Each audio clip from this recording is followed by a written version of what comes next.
Parte 2, capítulo 19. Olha aí vem Davi. Sorrisos astutos, algumas risadas dissimuladas e algum risinho fraco. Veja, nada menos que Davi. Novamente os sorrisos vivos e irônicos, um aceno e discreta diversão. Aquele não é Davi, exclamou um jovem ao seu tutor, enquanto caminhavam à margem da rua. Por que estão falando daquela maneira? Aquele homem não é Davi. Tem razão, rapaz, não é Davi, é Absalão, que passa pelo portão. Por que o chamam de Davi? Perguntou o jovem, olhando para trás, por cima dos ombros, para o belo personagem que ia no carro, precedido por 50 homens que corriam adiante dele. Porque ele nos lembra Davi quando moço, e porque estamos todos muito felizes por dispormos de um tão excelente jovem, que, chegado o momento, suba ao trono de Davi, e talvez também porque Absalão tenha uma aparência melhor que a de Davi, ou porque seja o homem de mais bela aparência que existe. Absalão será rei logo? Que idade tem Davi?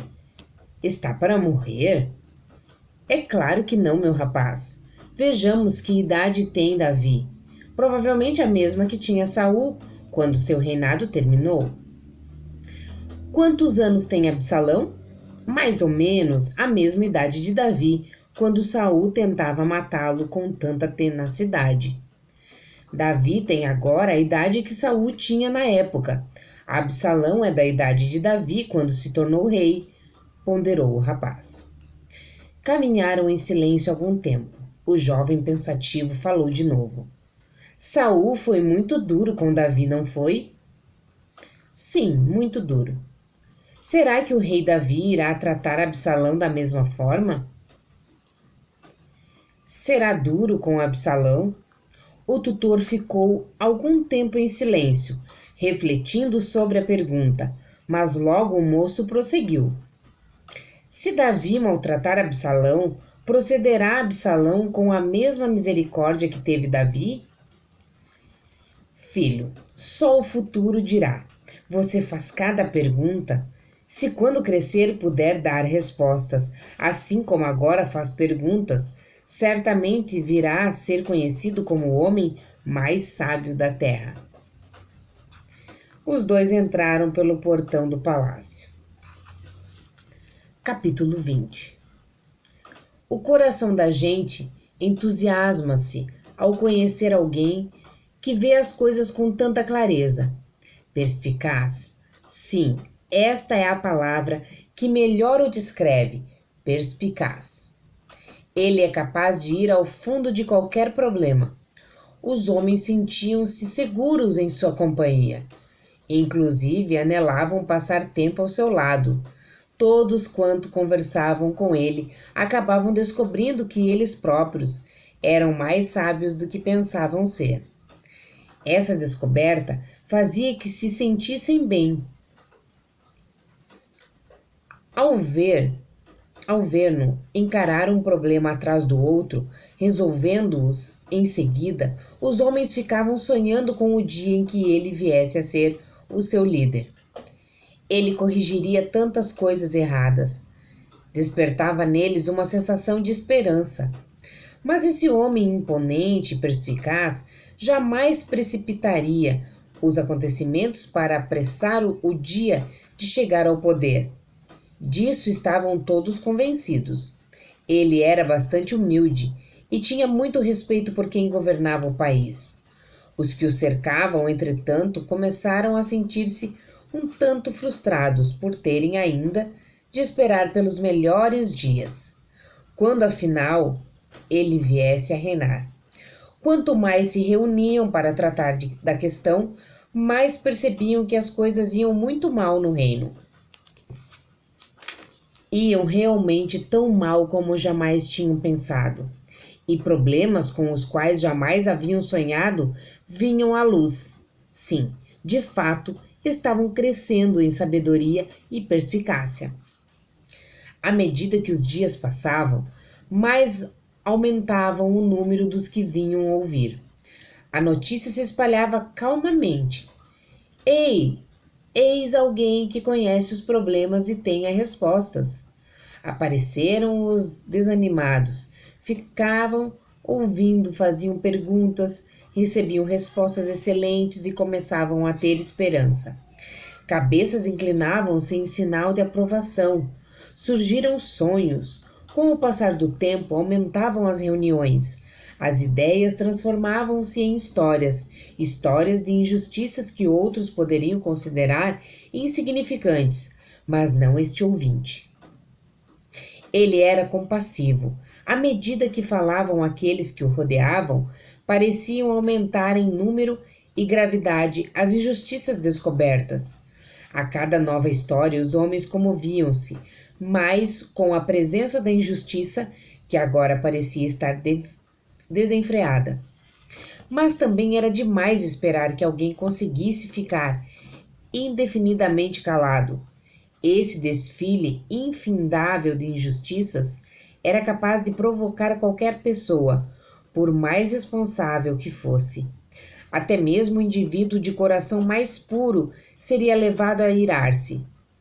E este homem certamente tinha o coração mais puro de todos.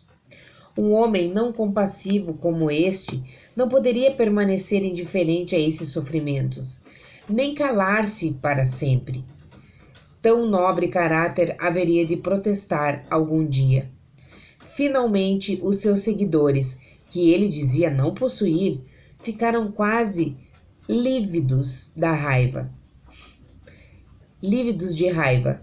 A compreensão que tinham das injustiças que se praticavam no reino não só aumentou, mas também chegou ao extremo. Decidiram fazer alguma coisa a respeito daquelas infindáveis iniquidades.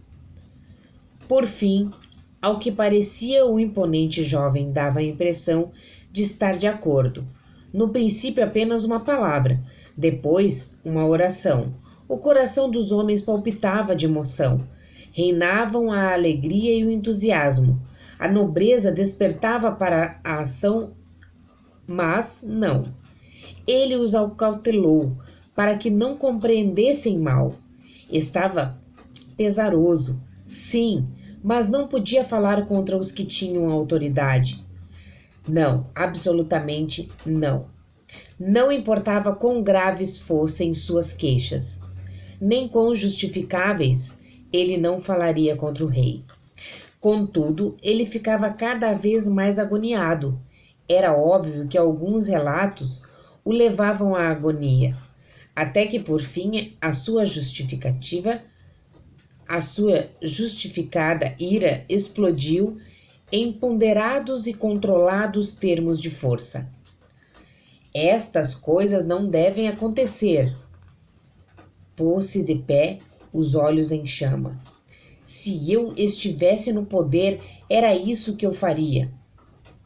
E com essas palavras começou a arder a revolta em todos, menos em um. Não foi assim no mais nobre e puro dos homens presentes. A revolta estivera em seu coração por vários anos. Capítulo 21. Sábio? Sim, sábio, poderia conceder-me uns minutos? Naturalmente, tenho muito tempo. Acaba de vir de uma reunião de amigos na casa de Absalão, não é? Sim, é isso mesmo. Poderia, se não se importa, dar-nos algumas impressões do que lá se passou? Você fala de impressões gerais sobre Absalão e seus amigos? Sim, isso seria suficiente. Bem, conheci muitos homens como Absalão. Muitos mesmo. Então, como ele é?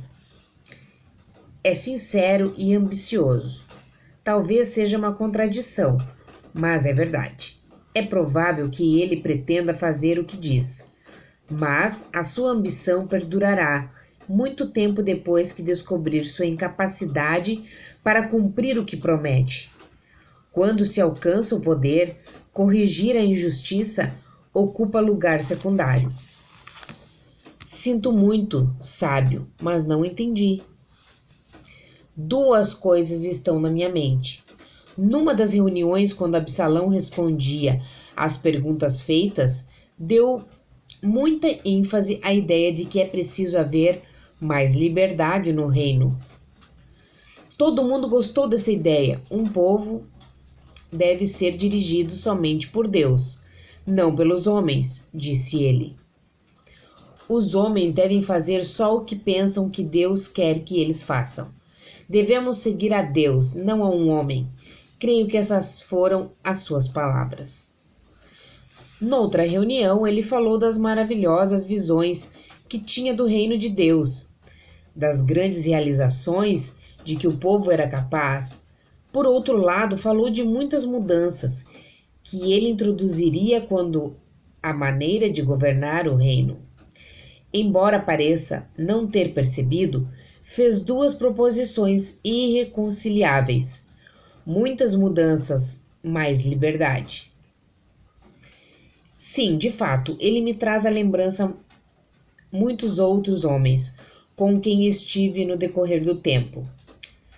Sábio, creio que entendo o que o Senhor disse, mas não tenho certeza de onde deseja chegar. Absalão sonha com o que deveria acontecer, com o que será. Ele disse: isto é o que farei.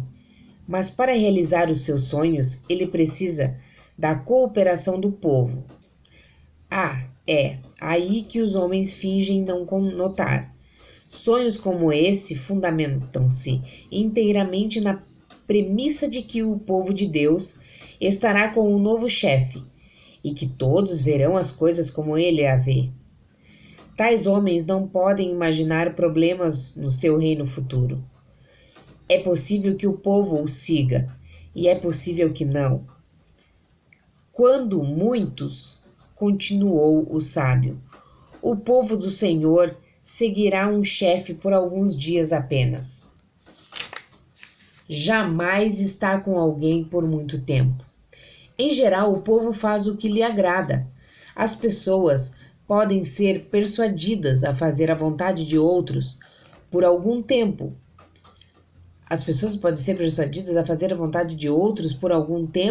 Mas não por muito tempo. As pessoas não se esforçarão muito no trabalho, ainda que estejam seguindo a Deus. Que fará Absalão quando o povo deixar de segui-lo voluntariamente? Aqui está o problema. Veja, não há reino sem discórdias. O próprio Deus teve os seus críticos no céu. Você sabe? Todos os reinos seguem uma trajetória irregular, e o povo, principalmente o povo de Deus, nunca segue o mesmo sonho em uníssono. Não para realizar tudo o que ele disse esta noite levará tempo. Nem todos estarão dispostos a acompanhá-lo. Estará ele ainda decidido a pôr em prática tudo o que sonhou? Se for esse o caso, então Absalão terá só um recurso: a ditadura. O recorre a ela ou verá poucos. Será que algum dos seus grandes sonhos realizados? Caso venha a se transformar em ditador, garanto-lhe que num futuro não muito distante surgirão os descontentes com ele, exatamente como acontece com o rei atual. Sim, se Absalão vier a reinar, logo você verá novas reuniões como a que acabamos de assistir esta noite. Só que com outras pessoas, novos sonhos e planos para uma nova rebelião, desta vez contra Absalão. E então, logo que Absalão tomar conhecimento de tais reuniões e debates acerca de uma rebelião, terá uma única saída. Sábio, o que o Senhor pensa que ele fará? Os rebeldes que chegam ao poder mediante a rebelião não têm paciência com outros da mesma espécie e suas rebeliões. Quando Absalão se vir desafiado por uma revolução, se tornará um tirano. Sua perversidade será 10 vezes maior do que a que ele vê no rei atual. Reprimirá a revolta com mão de ferro e mediante o terror. Eliminará toda a oposição. Este é sempre o estágio final das rebeliões barulhentas. Tal será o caminho de Absalão, se destronar Davi. Mas, sábio, não é certo que algumas revoluções têm sido benéficas, destronando déspotas cruéis? Oh, sim, algumas. Mas lembro que este reino, em particular, é diferente de todos os outros. Ele é constituído do povo de Deus. É um reino espiritual. Afirmo-lhe com convicção: nenhuma revolta no reino de Deus é legítima, nem pode ser plenamente abençoada. Sábio, por que diz isso? Por muitas razões. Uma delas é óbvia. Na esfera espiritual, o homem que promover uma rebelião já demonstrou que, por mais grandiosos que sejam os seus discursos ou sublimes os seus métodos, ele tem uma natureza perigosa, um caráter sem escrúpulos e motivos ocultos no coração. Falando com franqueza, é um ladrão. Provoca desagrado e tensão no seio do reino, e em seguida, ou se apossará do poder ou roubará seguidores. Usará os partidários que conseguir para estabelecer seu próprio domínio.